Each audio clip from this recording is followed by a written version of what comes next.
Hello， 大家好，我係 Muse。今日咧想同大家傾下偈，同大家講下關於一啲我對器材嘅一啲睇法啦、諗法啦，同埋到底我哋學攝影啊，其實係為咗乜嘢嘅咧？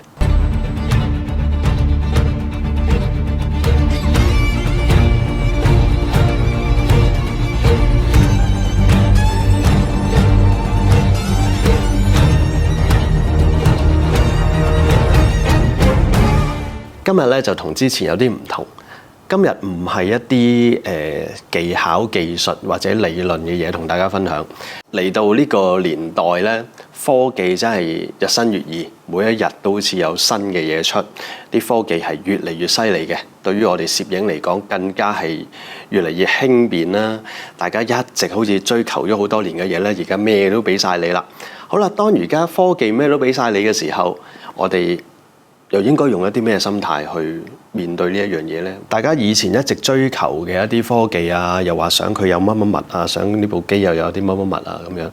其實而家呢啲機呢，真係咩都俾晒你咁滯噶啦。既然而家已經去到咁嘅年代，因為一般消費者都可以擁有得到嘅呢啲相機咁強勁嘅功能，咁到底我哋有咗呢一啲嘢啦，對我哋嚟講有咩用呢？繼續學習攝影其實有咩需要呢？啲嘢去到咁簡單啦。關於器材上邊啦，大家諗下2023年呢出咗幾多相機，又或者幾多一啲新嘅器材，無論航拍機又好、相機又好、鏡頭又好，乜嘢都有好多一啲好新嘅嘢走出嚟。我自己比較印象深刻㗎啦，咁當然就係 Nikon Z8 啦，同埋 ZF 啦。當然我自己就係 Nikon 嘅 fans 啦，曾經咁，所以咧對呢兩部機咧我都會有即係關注下、留意下。上個禮拜 Sony 又出咗一部即係靜靜雞，又即係推出一部 A93，咁會唔會哇？即係有啲咁勁嘅嘢彈咗出嚟，會唔會我又心喐喐又想買呢？見到佢哇1/8嘅快門，跟住仲可以升到閃光燈喎，會唔會有衝動又即刻上網就 order 一部呢？其實我真係冇喎。大家如果真係有睇咗我好耐嘅一個頻道啦嚇，其實你大概都了解我自己嘅一種習慣同埋對於攝影啊、相機啊嘅睇法，已經去到呢個年代啦。到底仲有啲乜嘢係可以叫做哇唔買唔得㗎啦，唔買影唔到啊，唔買真係做唔到啊！咁你見我早排都會買咗Godox 嗰支棒型嘅閃光燈啦。嗱呢啲嘢咧就真係你原本咧個市場冇乜呢啲嘢嘅，即係閃光燈 flash 咁樣咧，直情係基本上係冇嘅。咁有啲有趣嘅嘢可能會影響到我拍攝嘅結果嘅話咧，呢啲嘢我都有興趣去探索一下。咁但係如果你話相機，基本上真係唔好講呢1-2年嘅相機嘅，其實早4-5年前都好啦，啲相機其實都已經開始係好勁，已經可以影到好好嘅嘢，唔需要話啊好困難啊，即係好唔容易啊咁樣先可以影到啲即係又高品質啊又方便啊。其實呢幾年我都唔知道大家追求緊啲乜嘢嘅，其實即係坦白講啦，而家有好多嘢話追焦啦，又追飛機啦，追雀仔眼啦，追動物啦。咁你諗下，即係喺呢啲科技之前，啲人係點樣影嘅？影隻鷹點樣可以影到嘅？即係咪真係靠呢啲嘢就代表佢可以即係輕易去影呢？又或者捕捉到最 sharp 就係最好呢？其實深思一下，我哋攝影啊，即係唔好講我係人像攝影啊，我相信街拍又好，真係影生態動物又好，真係影風景又好啦。其實坦白講，真係會影相或者好認真影靚相嘅人呢，應該唔會係太執着呢啲嘢嘅，就係佢自己會有佢自己影相嘅一種模式，唔係純粹個器材。而家科技咧可能會幫到佢哋拍攝啲好高速嘅嘢啊，真係佢哋嗰個中個機會率咧係提升嘅。咁但係如果一般人去用咧，其實我真係唔覺得佢哋會提升到啲咩嘢嘅。咁所以我覺得喺呢個年代新接觸攝影嘅朋友咧，就應該喺呢條片一齊深思一下。對於新嘅相機，我真係冇乜特別嘅感覺嘅。即係有幾勁咁樣。咁當然啦，我而家都用緊 Sony 嘅所謂旗艦機 A1 啊。咁其實我已經解釋過啦，我淨係因為佢有1/4嘅快門，可以升到閃光燈。其實咧，我已經好滿足，好夠我用噶啦。無論走到去沙漠，日光日白，藍天，跟住淨係得一粒好殘眼嘅太陽，其實夠用，真係夠用。我唔知道大家係諗緊，即係如果你日光日白就諗住影到好似 studio 咁樣，完全去 Q 咗個太陽嘅，即係個太陽嘅少光都唔要嘅1/8000咁樣，咁嗰啲另計咯。即係可以話係其中一種創作嚟嘅，但係我唔知道點解係一定要咁樣去 Q 嗰個太陽光咯。佢可以係咁勁，我睇到呢啲器材而家發展到咁樣，我都即係用讚歎嘅心態去睇嘅。即係我都覺得哇，好 amazing， 好勁，即係我欣賞嘅。咁但係會唔會啊？喂，有新嘢我去追啊，跟住去買啦，跟住嗱聲掟翻部啦。其實真係冇，真係冇。有閒錢我諗都未必嘅。其實真係有閒錢都未必嘅，因為其實我覺得你可能每隔4-5年你去 review 一下自己嗰啲器材夠唔夠我用，又或者每個人都會有追求新嘢嘅心態嘅，一定有嘅。咁但係我覺得使唔使咁急啊？係嘛？你咪自己而家一路用下先咯。見到新嘅嘢 OK 幾好啊，犀利喎，真係犀利喎。咁自己影緊嗰啲嘢到底係唔係已經好足夠我自己用呢？夠就得啦，唔係好覺得一般人真係中意玩影相係需要成日都咁樣去討論咯。我覺得討論呢一啲人討論呢一啲器材嘅嘢嘅人呢，係有一群人嘅。就由得嗰一群人去做佢哋嗰樣嘢啦。咁我覺得，如果你係一個攝影嘅新手，你係真係好似即係爬咗隻艇仔出大海，唔知咩方向，唔知想點，又唔知道做乜嘅時候，你只能夠人睇乜我睇乜，人講乜我就睇乜，跟住死啦！人講乜我就做乜噶咯喎。即係唔好變咗冇咗自己嘅主見。其實主見咧係好簡單嘅啫，就係你想影乜嘢，你想攞部相機，其實係影乜嘢？呢個其實咧得閒咧冇嘢做咧，唔使拆手機睇埋啲無聊嘢㗎。你可以睇，但係抽少少時間停咗落嚟，試下諗下，唔好睇部手機啊！即係你諗下你自己想影乜嘢咧？我其實而家呢一部相機已經有晒乜喺晒度噶啦，幾勁嘅嘢喺度噶啦。到底一直都係擺咗喺防潮箱度啊，一直都係擺咗喺台面度啊？根本你有冇出過去影？有冇真係認真學習過點樣去用？跟住點樣去透過呢一堆嘅器材去做到你心目中嘅畫面呢？呢個其實就係我哋攝影想做嘅嘢咯。呢個就係行動同埋中意玩器材係唔一樣。玩器材冇問題嘅，真係冇問題嘅，因為玩器材係其中一種娛樂嚟㗎嘛。咁但係當喺呢一個即係資訊氾濫，我哋有好多資訊都淨係好似靠 YouTube 咁樣睇，其實會令到好多新一代嘅朋友係都唔知道應該點樣去面對你自己去去享受呢個攝影呢個樂趣，或者係創作嘅樂趣。我覺得係可能真係氾濫到咧，基本上你喺 YouTube 一講，基本上個個都淨係介紹器材，逐個去示範講俾你聽佢有幾勁。咁好似已經冇咗引導一啲朋友係點樣去嘗試去做到你心目中想做嘅嘢。我好希望大家係可以嘗試下喺呢個角度去諗下，去睇下。上個禮拜啦。買咗呢部機啦，呢部叫咩啊？有名 Pocket 3。我今個月尾咧就會自己去挪威，咁我希望咧就係攞住呢部機去拍下 vlog 啦。其實我喺今年嘅9月我去冰島嘅，我係用咗呢一部㗎。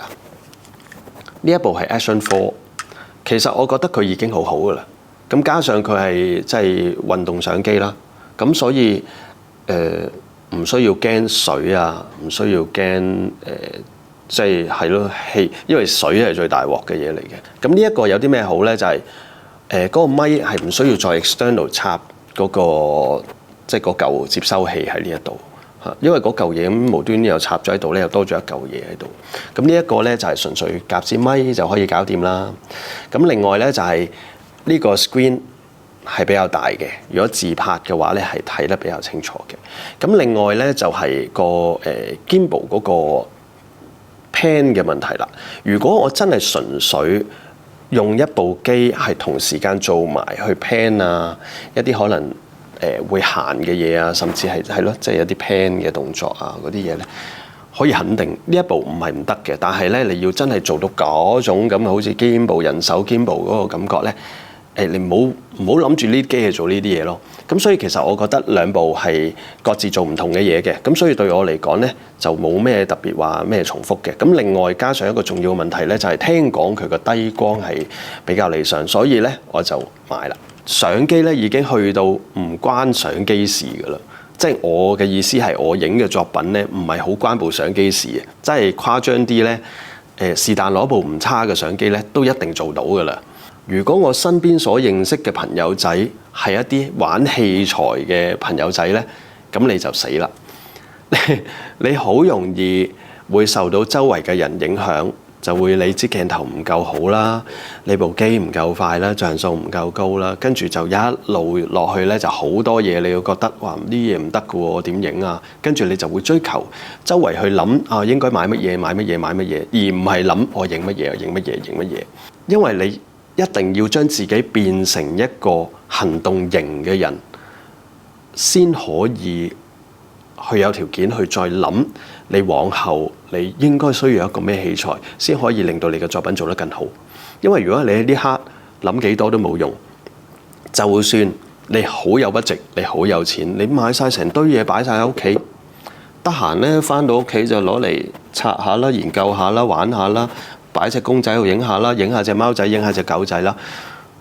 其實你係唔會進步嘅，唔會進步嘅，肯定你係唔會進步嘅。咁所以就會導致到下一步啦。下一步咧就係學習攝影。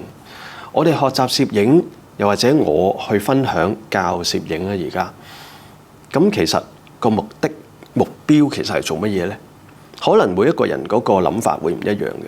咁我分享俾你大家聽啦。我其實個目標係乜嘢？我目標就係其實係幫大家解決一啲問題。其實咧有時我都覺得係好似一個醫生咁樣，呢啲心理病，因為好多嘢都係心理病嚟嘅啫。因為好多人都好多問題，好多人都好多問題。因為技巧嘅嘢咧就唔難嘅。咁當然我可以分享技巧俾你。但係分享技巧係咪一定要分享到好多好專業、好深奧嘅技巧？要用最勁嘅器材去試俾大家睇先做到呢？其實唔係，反而係要啟發大家，到底如果我哋面對緊一啲咩問題，我哋係用乜嘢方法去解決佢，而唔係所謂嘅1、2、3、4、5招式。你係面對任何嘢，影任何嘢都係用呢啲1、2、3、4、5嘅招式，唔係咁樣影相咯。上我嘅堂就係影我影緊嘅呢啲嘢，點樣可以做到呢樣嘢？咁所以其實某程度上，你好似學一件樂器咁樣啦。咁學乜嘢啊？咁老師梗係會俾一啲兒歌仔大家聽。咁即係歌仔真係有嘢跟啦，你一定要跟呢一樣嘢去做啦，啱唔啱啊？唔係純粹教你點樣去彈呢個琴啊嘛。係嘛？純粹撳啦，呢啲手指啊嗰啲嘢，你係 practice，你係一定要知嘅嘢嚟噶嘛。咁所以你跟老師去學習，你有一啲好基礎嘅嘢，你一定要知啦。又或者而家呢個年代係可以喺 YouTube 啊免費咁樣，周圍都有即係海量咁多嘅教學。你聽得明嘅話，你咪自己去試咯。但係實際上，如果係一啲實際嘅實體課我去分享嘅，你要學嘅其實係你要學點樣去達成到呢一個結果，就係我俾一個兒歌你，就係好似一張相一張相，點樣去做到呢一張相？但係大家如果唔跟嘅話呢，點學啊？你以為你知道咗即係支燈點樣擺啊，個 power 開幾多啊？咁樣你就叫做到咩？唔關事㗎，因為個重點唔在於喺呢啲器材嘅表面上邊啊。如果唔係，使乜要上實體課啫？實體課係因為現場我先可以解釋得到俾大家聽，我而家面對住嘅呢個模特兒，又或者呢個場景，呢個光線到底發生咗啲咩問題，而去用乜嘢所謂嘅器材啦、招式咧去解決呢個問題，而唔係講俾大家聽用呢個招式就可以達到呢個效果。如果大家根本成件事係明明應該望呢邊嘅，你走咗去全程望呢邊，你上實體課都冇用㗎。呢個世界係立體㗎嘛，係嘛？我就企喺呢度解釋緊呢樣嘢，你就從來都唔企喺我呢個角度一齊去睇呢一樣嘢，你就企喺呢邊就聽住我講嘢。你望緊嘅係呢一邊，你個腦喺度幻想緊我講緊嘅嘢，描述緊嘅嘢，完全係兩個故事嚟㗎。咁所以我覺得大家先要調整好啊，即係先要調節好一個攝影師嘅心態，唔係攝影玩家嘅心態。無論你有幾多最勁嘅器材，你了解咗幾多幾勁嘅理論啊，其實冇意義。我哋其實學攝影咧，唔係即係坦白講，如果你真係行動型，你唔係攞呢啲嘢出嚟叫做可以做到啲乜嘢嘅。其實呢一啲你可能喺考試上邊啦嚇，如果俾份卷你啊，真係要考試，可能你攞100分，我可能真係得個10分都未定嘅啫。坦白講，即係總之，如果要考嘅時候咧，我個腦就死得零㗎啦，我零㗎啦。我呢啲嘢咧，其實我唔係好可以係純粹紙筆咁樣可以分享晒嘅。我係一定要按住我面前嘅嘢而去解決呢個問題。用乜嘢方法去解決呢個問題？而我自己消化咗呢一啲嘢，我就會鍾意用一啲比喻嘅方法去分享俾新學嘅一啲同學，因為佢需要嘅並唔係一啲所謂嘅永遠都一啲軟知識、硬知識嗰啲嘢，因為其實呢啲嘢係你鍾意，你咪即係返屋企慢慢刨書啊、刨 Google 啊嘛，慢慢揾咯，你一定揾到嘅，係咪先？即係呢啲嘢係唔係貼切去啱你而家想影緊嘅嘢，而係可以解決到你想做嗰樣嘢遇到嘅問題呢？所以如果你係個人，你係哇，我冇意見嘅，我係咩都冇諗法嘅，跟住我又周圍去諗揾部咩最勁嘅相機，揾部咩最勁嘅電腦，跟住又要買最勁嘅燈，跟住就諗住上堂就去點樣可以影到即係好靚嘅人像相咁樣。我其實都答唔到大家嘅，因為我自己都唔可以100%肯定我自己係每一次可以影到理想嘅作品。即係唔好咁樣諗，學咗咩知識招式，你就可以馬上用到，仲要係影到好出色嘅作品。因為如果唔係呢啲器材，你曉買，佢都曉買，佢都曉買，人人都可以擁有。大家亦都無需要係即係去大家。exactly 一定要做一模一樣嘅嘢，因為每個人都有自己獨立判斷嘅美感啊、睇法啊，每個人嘅作品先會有多少嘅唔同啊嘛，呢個先係攝影最有趣嘅地方啊嘛。如果大家根本你有同一個機，跟住用同一個美感、同一個睇法嘅話，咁真係使咩咁多人一齊影相啫？一個人影得啦，係嘛？其他人就做其他嘢啦，不如唔好玩攝影。就係因為你有自己嘛。但係最大嘅問題就係，如果當你又未有自己，你上堂嘅時候亦都唔聽導師嘅引導，你就真係你有你玩，佢有佢講，而你繼續去追求即係上網去尋找知識，大部分都係器材知識嚟嘅，就可以肯定。即係你會了解更多嘅器材上面嘅嘢啊，部相機嘅原理啊。坦白講，我真係對相機嘅原理到而家咧，真係皮毛個皮毛。所以點解分享咧，我都冇辦法分享啊，即係。明知道講器材會多流量嘅，但係我都冇辦法去講啊，係因為入邊嘅嘢我真係唔知喎，對我嚟講真係冇乜意義嘅嘢嚟嘅喎，咁所以真係冇辦法咯。咁變咗我就係呢一類啦。咁我只能夠分享嘅就係，我真係作為一個用相機嘅人，係真係純粹用部相機嘅人，唔係玩相機，亦都唔係即係對部相機即係發狂，好中意呢個器材，中意呢一樣嘢嘅人，唔係嘅。如果你真係 focus 喺一啲招式啊，點樣去純粹曝光嘅角度啊，呢啲咁樣嘅知識嘅話咧，你亦都係學唔到。亦都有啲人係以為 Muse 啲相咧係全部靠執相執出嚟嘅，所以咧即係成日都淨係想上我嘅 Photoshop 堂，係唔考慮我上我嘅即係攝影堂嘅，都有嘅。咁我更加頭痕，因為其實真係有上過我課嘅，即係一路 follow 住嘅咧，你會睇到嘅。我嘅作品其實係靠前期，唔係靠後期嘅。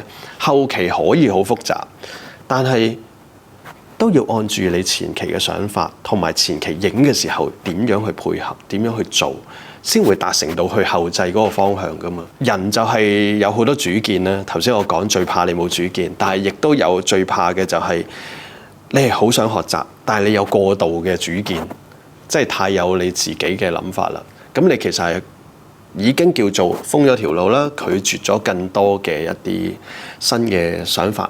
就算你坐咗喺我前面上堂啊，你都其實可能係有埲牆喺度隔住大家嘅啫。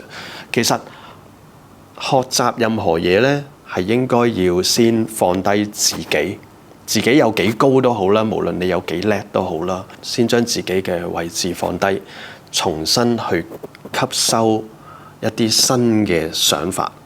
唔一定啱你，亦都唔一定係你要認同，但係你係要認真去聽下人哋講乜嘢。所以其實我覺得係好緊要嘅。有好多人可能一啲爭拗啊嗰啲就係你都冇聽清楚人哋講乜嘢，你冇嘗試過了解過人哋其實係講乜嘢，你又就自己一嚟就爆啦嚇，又或者自己一嚟就好有自己嘅想法啊，你嘅偉論啊嗰啲嘢。我覺得每個人都總會有呢咁嘅階段嘅。而家嘅即係攝影啊，係成個世界咧係好泛濫嘅知識、器材，所有嘢都已經去到咩都有，咩都齊，咩都已經係俾晒你嘅啫嘅階段嘅啦，已經去到。咁但係喺呢個階段，大家應該有用咩心態去看待嘅？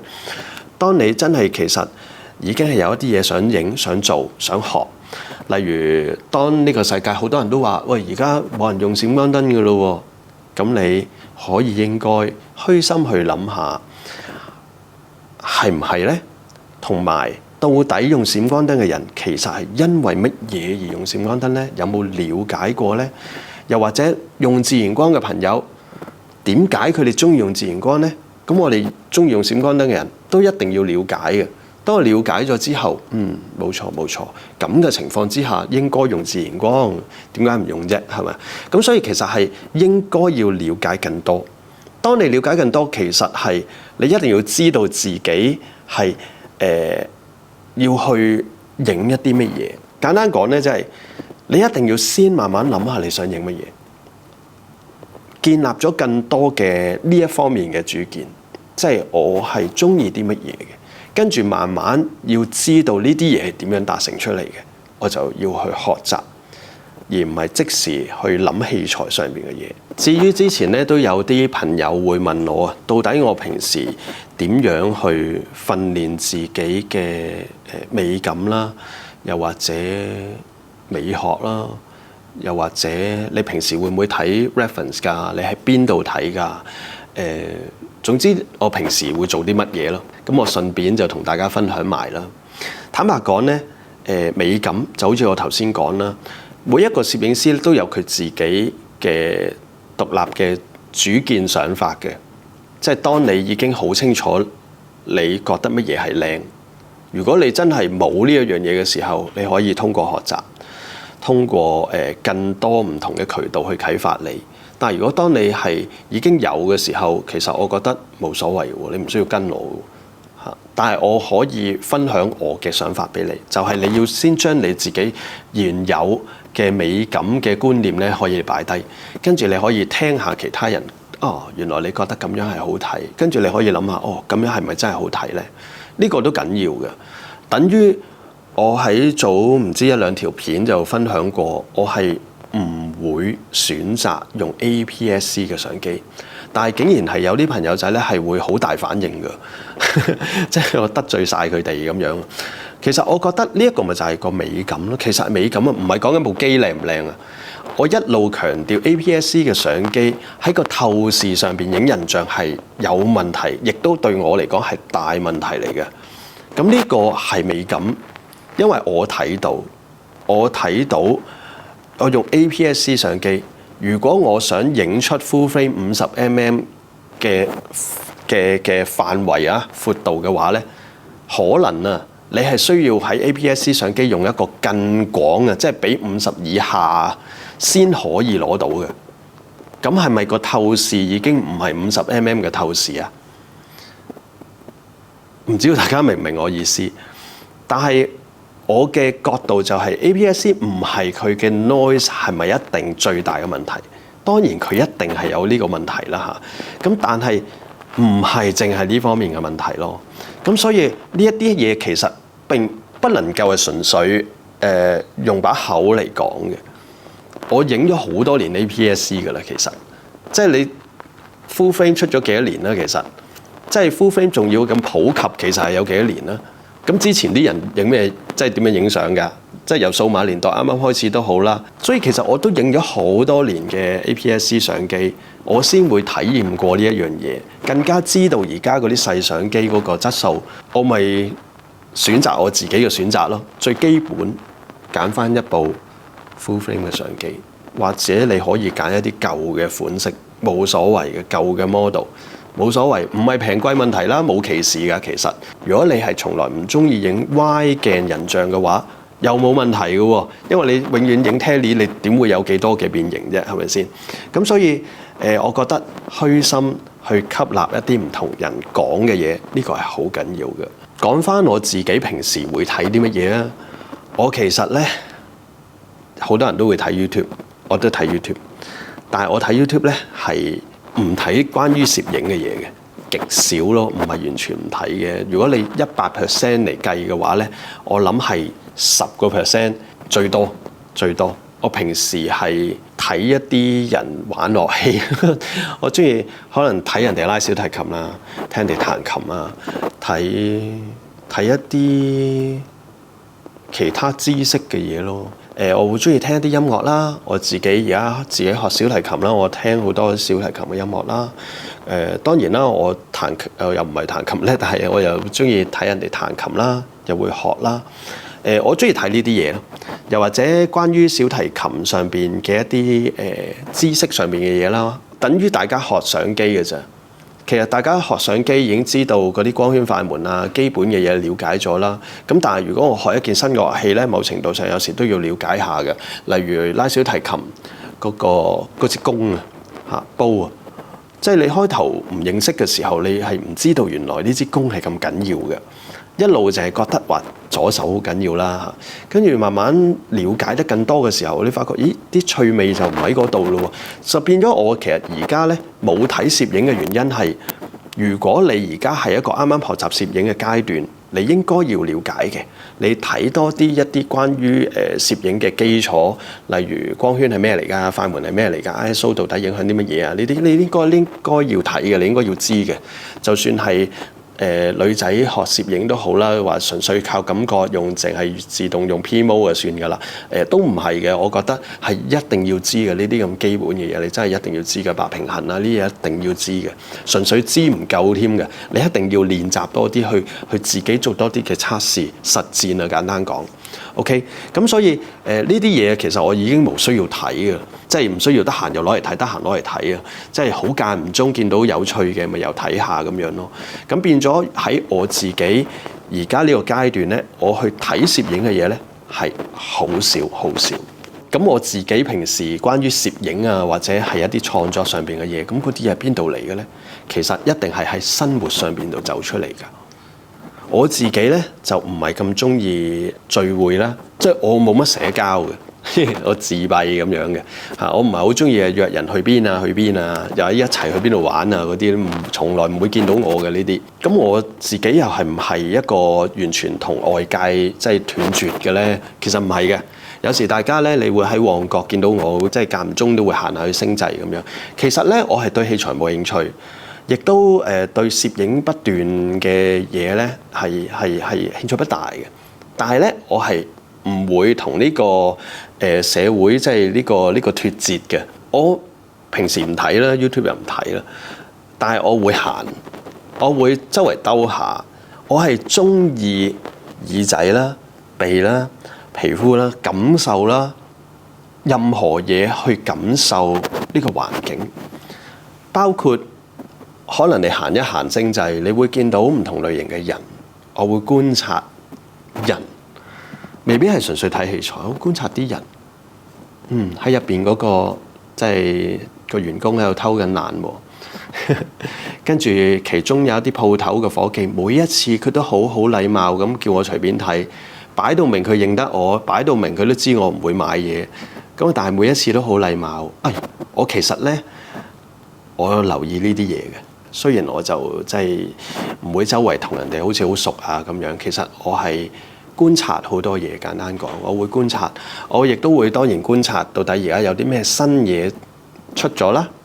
因為其實所謂新嘢唔係一定要話而家啲出啲咩，即係最大品牌出咗啲咩新機啊嗰啲乜物，我幾中意睇一啲 accessory 嘅，即係一啲配件啊，又或者係一啲周邊嘅一啲配備啊設備嘅嘢啦。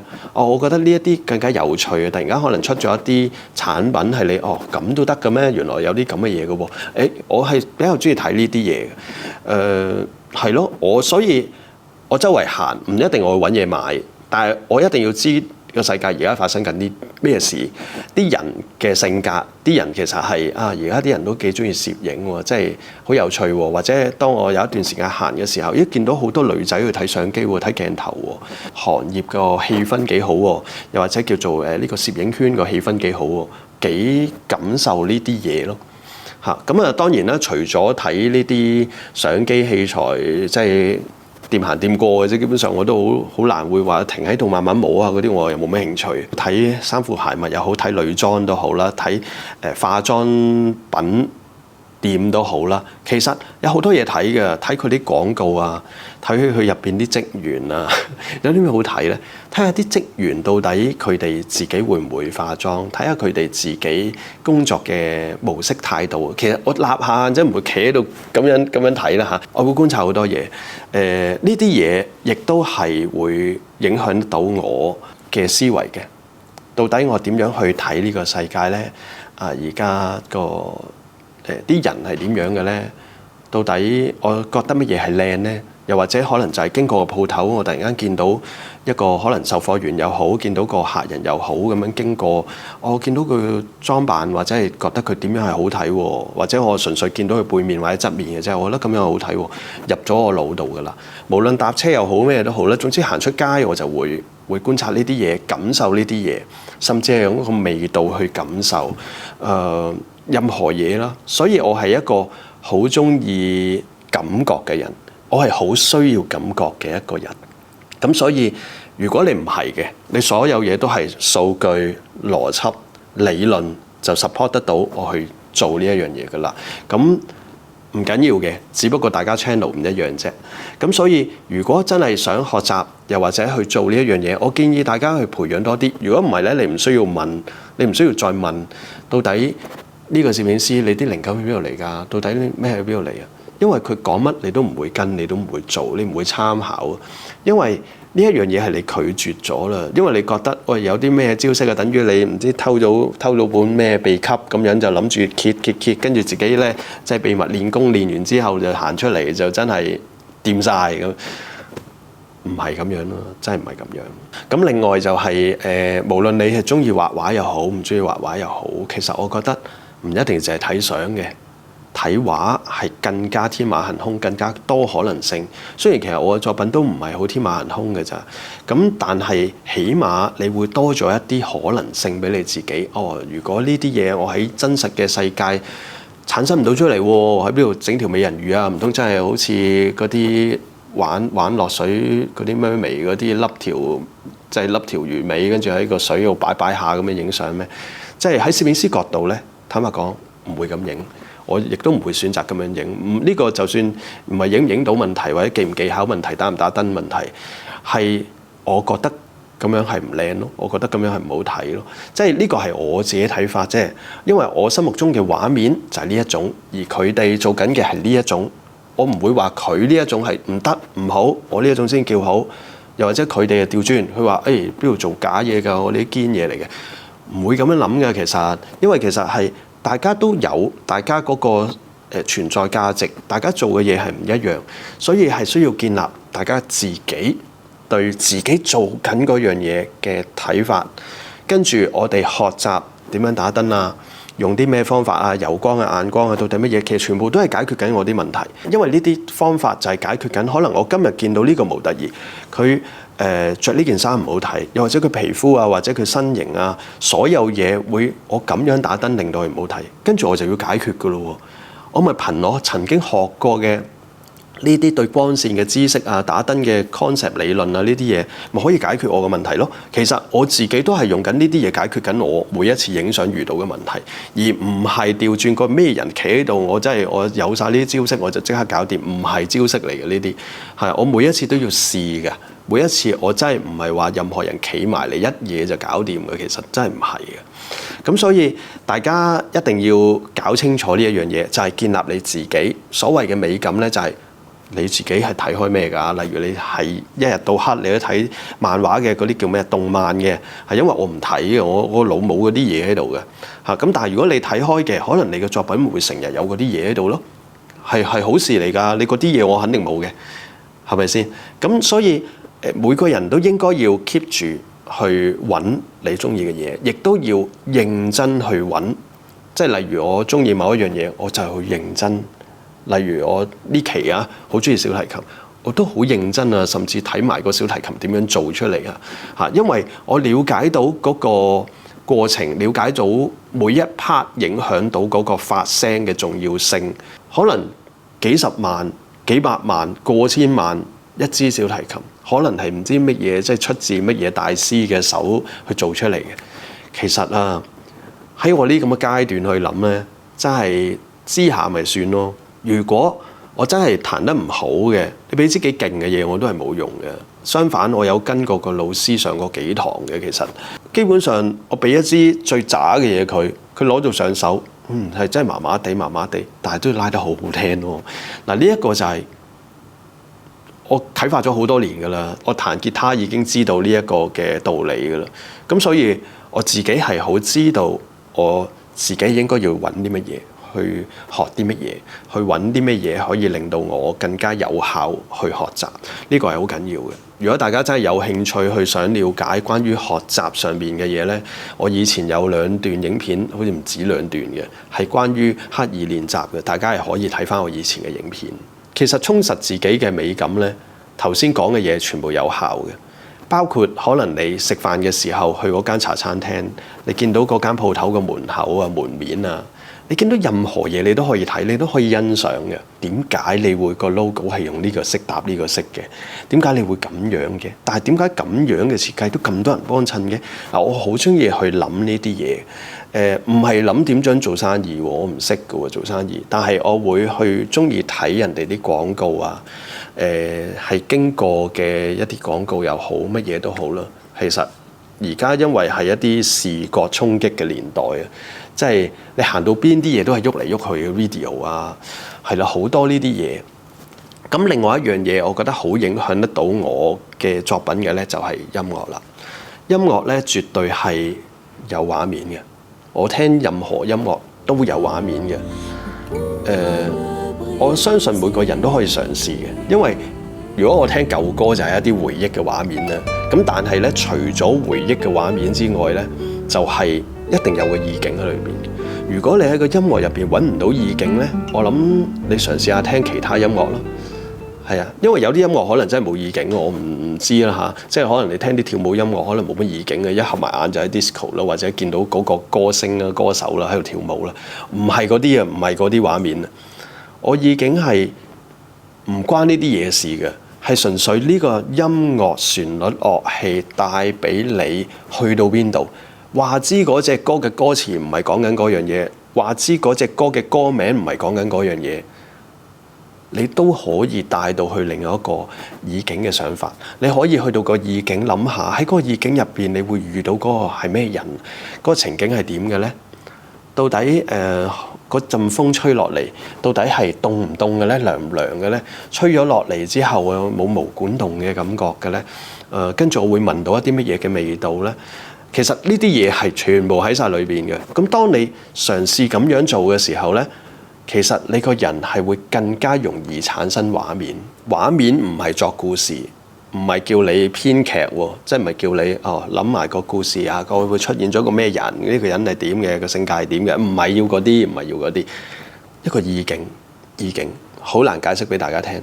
嘗試去諗下，其實呢，聖誕歌係好有效嘅入門嚟嘅。自己其實都以前都有同阿 Chloe 嘅一個 interview 啊，傾偈咧講過嘅。我係好中意童話嘅，雖然我自己影出嚟嘅嘢咧，可能有好多比較暗黑係啊，或者係一啲黑掹掹啊，有啲恐怖啊、神秘啊嘅嘢，但係其實我係幾幼稚嘅，即係我係中意啲低能嘅嘢，即係俗啲講，即係講低能啲嘅嘢，即係幼稚啲嘅。例如啲卡通公仔啊，好 Q 嘅公仔啊，哎呀，我幾中意嘅真係，因為我就咁睇到我都會好開心嘅。我係中意迪士尼，我係中意行入去迪士尼嘅時候，感覺到個氣氛啊。所以咧，聽聖誕歌係由細到大最有效培養得到我係一個咁中意感受啊意境嘅人。因為我一聽所有嘅聖誕歌，我都會有好多嘅意境走晒出嚟，所以我真係身痕就特登今個月尾好想去呢個挪威北極圈裏邊，因為我啱啱對上一次去冰島都係夏天，咁所以我好想體驗冬天，好想去一個北極去體驗呢個冬天，其實都係一個意境。我冇諗過影乜嘢，我會拍一啲 video 俾大家睇嘅。咁但係推動我去做呢一樣嘢，我唔係話我又去到想影咩人像啊，我冇諗咁多呢啲嘢咯。我係一個好中意意境氛圍嘅人，所以影任何嘅相，包括一張普通嘅人像相，我都要感覺有一種氛圍喺裏邊，或者一種感覺喺裏邊，或者喺我嘅任何一張相入邊，我都可以配得上音樂落去嘅。我覺得呢一個都好緊要。對我嚟講好緊要，咁所以音樂係可以絕對令大家走入另外一個畫面境界，大家可以嘗試。希望大家咧慢慢都可以建立得到底心目中嘅畫面係點嘅樣嘅，一步一步去影，一步一步去做。咁希望大家咧都會得到一啲新嘅啟發。我哋下次再分享咧。